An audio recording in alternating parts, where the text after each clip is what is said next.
pouvoir faire des fois un prêt. Il y en a qui font un prêt. Ils ouvrent, par exemple, ce que j'ai vu, il y a toute une période comme ça où j'ai beaucoup de jeunes ouvrir des chichas.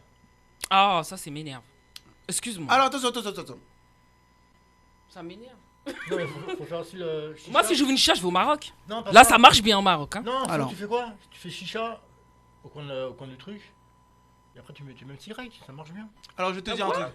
Alors, je vais vous dire un truc. Grec chicha dans le même truc. Mais non, mais tu fais une salle séparée bien. Ah mais oui, il y a des je vois. chichas, il y a des Ah oui, chichas. je vois. Il y a des restaurants chicha. Je vois un restaurant chicha. Ah, il y a des Ouais. restaurants chicha, Bah, ça attends. se fait, oui. Alors, attends, je vais te dire un truc. Je mets le vais grec parler. devant. Je Derrière, connaissais. tu mets le chicha. Ouais, connaissais- j'ai vu. Je ça. connaissais un des gars. Ça s'appelait l'Oriental Loft au début. Au début, ça s'appelait le Sultan. Ils ont ouvert c'est le premier qui a ouvert une chicha, vraiment, qui a mélangé boîte de nuit. C'est un gars que je connais. C'est lui le père de toutes les chichas que vous voyez. Tu l'as à Samigny? Non, c'est pas Pas celui-là. celui-là. Non, c'était à Montreuil. Le mec, parce que les chichas, avant, les gens venaient se poser, fumer. Ils mettaient des fois une petite musique d'ambiance. Mais lui, comme il venait de boîte de nuit, c'est un rebeu. Je donne juste son prénom, il s'appelle Safi. Et c'est lui le père de chicha. C'est-à-dire que lui, comme il sortait d'un milieu de boîte de nuit, c'est lui qui est le premier qui a mélangé chicha et boîte de nuit. Mhm. Et ça a été un tel carton que je me rappelle qu'un soir, il m'a dit il avait juste voulu faire une petite soirée comme ça pour Noël. Parce que les musulmans ne fêtent pas Noël. Mhm. Donc lui, il a dit, ok, ouais, voilà. Je vais faire une petite soirée pour les musulmans, voilà, comme ça. Alors, à votre avis, il suffit combien dans la soirée 30, 30 000. Toi, tu Ouais. augmenté 200. 60. Hein 60. 200. Non, pas 200. 60.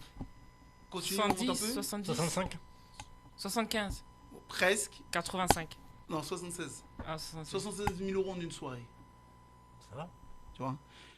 Donc le lendemain, il aurait pu faire autant, tu vois. Mais ça veut dire que quand tu fais 76 000 euros en une soirée, il n'y a pas beaucoup d'entreprises qui faisaient ça. Après, il faut réfléchir. Il était le premier. Ouais. À l'époque, il était le premier, donc il avait tout raflé. Ouais, mais comme en France, on a un pays qui taxe, Donc, tu peux ouais, avoir mais des sous, mais t'es taxé. Hein. Tu connais, quand tu fais du liquide, tu n'es pas obligé de tout Ah déclarer. oui, forcément. Ah. S'il n'a pas tout Donc qu'est-ce déclaré. qui se passe? Il y en a un, il voulait vendre, Mhm. donc après ils ont vendu. Le gars, grâce à la vente, il y en a, ils ont acheté leur maison cash. Moi, je suis frileuse sur les chichas. Hein. Je sais pas pour toi, moi, je suis frileuse. Alors moi j'ai vu, Je moi suis j'ai vu, c'était frileuse parce que... Maintenant, au l'heure d'aujourd'hui, je ne sais pas, mais c'était à l'époque, c'était une business. Ouais, Ouais, très maintenant, rentable. mais maintenant, 4-5 mais ans. maintenant. Enfin, même, Maintenant, je veux dire, même te à dis l'époque. clairement, je ne sais pas, parce que moi j'ai une époque où j'étais vraiment beaucoup dans les chats, j'animais dans les chats. Et j'étais très bien payé. Non, mais dans le contexte où je me dis, moi, je parle plus au niveau de la santé. Moi, je suis une fumeuse, hein, je dis pas ça parce que je fume tout ça. Mais dans le contexte où t'as vu maintenant, quand est-ce qu'on a plus le droit de fumer dans les lieux publics? Ça fait combien de temps ça? Ça fait combien 2 d'années? ans. Non, ça fait plus que ça. Plus que de 10 ans. Ah, ça fait au moins 10 ans maintenant qu'on 10 ans, peut plus 10 ans, fumer dans les Ah, trucs de- fermés. de- de- Ah oui, Dans les oui, trucs oui. fermés. Oui. Et je me dis, je vais ouvrir ça, c'est pour me taper des amendes, tu vois, je suis un peu frileuse. Non, parce que dans la chicha, t'as des lieux pour. Ils faisaient des lieux. Dans la chicha, même, ça s'appelle le coin, je sais pas quoi, fumeur. Il y a un coin fumeur spécialement. de Ah chicha. oui, dans. Donc tu ah, pouvais. ah. Non, mais moi je connais un gars aussi, qu'est-ce qui s'est passé et après, c'est un mec qui a commencé à me parler chiffres. Hein. Ils font chicha, soirée pyjama. T'as vu ça où, toi?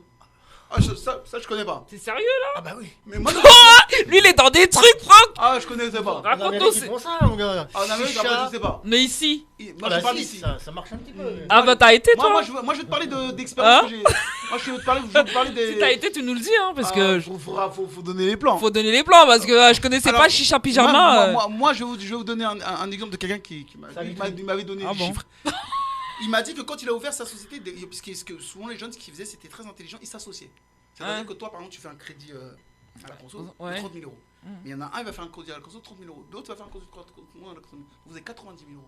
Vous achetez un local, vous faites votre chicha. D'accord? Parce que la Ça marche chicha, bien. ça revient pas Ouais, très cher. en vrai. Ouais, ça marche bien, tac. Au bout d'un an, ils s'étaient remboursés, les mecs. Ah ouais? Au bout d'un an, ils s'étaient remboursés. Non, mais il a dit clairement. Au bout d'un an, souvent, il y a pas mal de chèques qui se sont remboursés. Donc, au bout de 2 ans et 3 ans après, ils ont plus que rentabilisé. Tu rachètes. Donc, qu'est-ce qu'ils font? Ils font tout ça, ils vendent. De toute façon, les Maghrébins, c'est des bons entrepreneurs. Les Maghrébins, Le c'est gars que je des, parle, c'est des pas moi, entrepreneurs. C'est pas Hein. moi, c'est pas un maghrébin. Non, Ah les ouais? maghrébins sont des commerçants. Oui, c'est des bons entrepreneurs. Voilà. Hein? Entrepreneur et commerçant, c'est deux choses différentes. C'est une évolution. Mais être commerçant et être entrepreneur, c'est.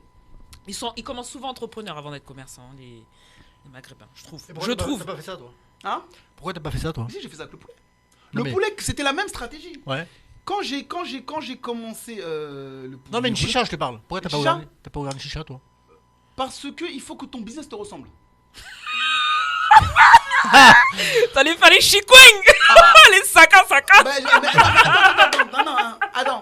Alors attends, ce qu'elle dit, c'est très intéressant. Ouais. Non, mais moi, Non, mais moi comment j'adore le chikweng. J'adore le saka. J'adore la. Moi, je te dis, je suis. Moi Congo, la Alors- nourriture congolaise, Alors, je suis elle, dedans. elle a raison. Moi, Voilà. mais sauf que, en fait, on produit dans les plats africains, le tiep se vend mieux.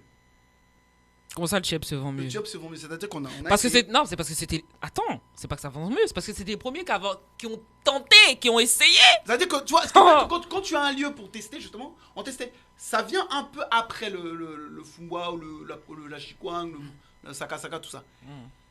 Mais quand on faisait du tiep, il y a des fois, je faisais 100 barquettes de tiep, elles partaient. Ouais. Tu vois, donc Le c'est chip, j'avoue, c'est bon aussi. Hein. le tiep. Ben, avec le poulet que j'avais, mais ça Tiep. partait. Chip aussi, c'est Et puis bon. moi, je faisais les menus, cuisses, tiep, boisson. Ouais, ça marche bien. Ça part. Des fois, je me rappelle que des fois, à 15-16 heures, j'avais déjà plus de tiep. Mais attention, hein, les Congolais, c'est les rois des brochettes. Hein. Moi, je prendrais jamais les brochettes ailleurs que chez les Congolais. Parce qu'on fait Par ça. exemple. Pourquoi ça marche chez les Congolais, à ton avis? Bah, parce que c'est trop bon. La sauce, il va avec. Non, ils font dans le vinaigre, ils laissent poser dans le vinaigre la veille. Pas simplement ça. En fait, c'est la viande que tu prends de base. Quand tu vas, quand tu vas chez les Blancs, en général, ils vont te prendre de la viande, de la tranche. Nous, les Congolais, on prend de la basse-côte. Ouais. Quand tu fais tes brochettes avec la basse-côte, tu vas comprendre pourquoi c'est bon. Je sais pas, mais c'est trop Je bon. te le dis. Je te dis, j'ai déjà testé les brochettes maliennes. J'ai une formation de boucher. Ah ouais, Une formation de boucher. j'ai testé les brochettes maliennes. J'ai testé les brochettes sénégalaises. J'ai testé tous les pays, Ah, mais les je reviens Congolais, toujours au Non, les Congo. Congolais, parce que nous, on prend de la basse-côte. Ah, eux, c'est les brochettes. Parce que la basse-côte, c'est le petit frère de l'entrecôte. Donc, c'est vraiment très bon. Tu vois, mais Puis la côte même, d'entrecôte, c'est cher. et puis même le goût, Ah, la non, tendresse. l'assaisonnement avec les oignons, tout un assaisonnement. Non, les darons font ça très bien. D'ailleurs, tu connais Lolo Mutima? Quoi? Lolo Mutima, tu le connais pas? Non. C'est le producteur des Congolais, c'est mon directeur exécutif, il est très connu aussi au Congo.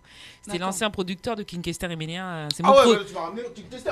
C'est très loin, ça. c'est mon producteur de télé, Ah, d'accord. exécutif. Donc je pensais que tu le connaîtrais parce qu'il est aussi congolais. D'accord. Donc, du Congo. Donc, Non, mais je ne suis pas toujours dans le milieu congolais, j'avoue. Parce que moi, je suis grandi ici, moi, je suis un banlieusard en vrai. Un vrai. Ah, je suis un gars de la street là. ça se voit pas. Ah ouais, pourtant, je suis. Mais après, mais aujourd'hui, avec l'âge que j'ai, Ouais. puis bon, je suis quand même de parents lettrés. Donc, mon père était ingénieur en aéronautique, Ah mon père oui. était médecin.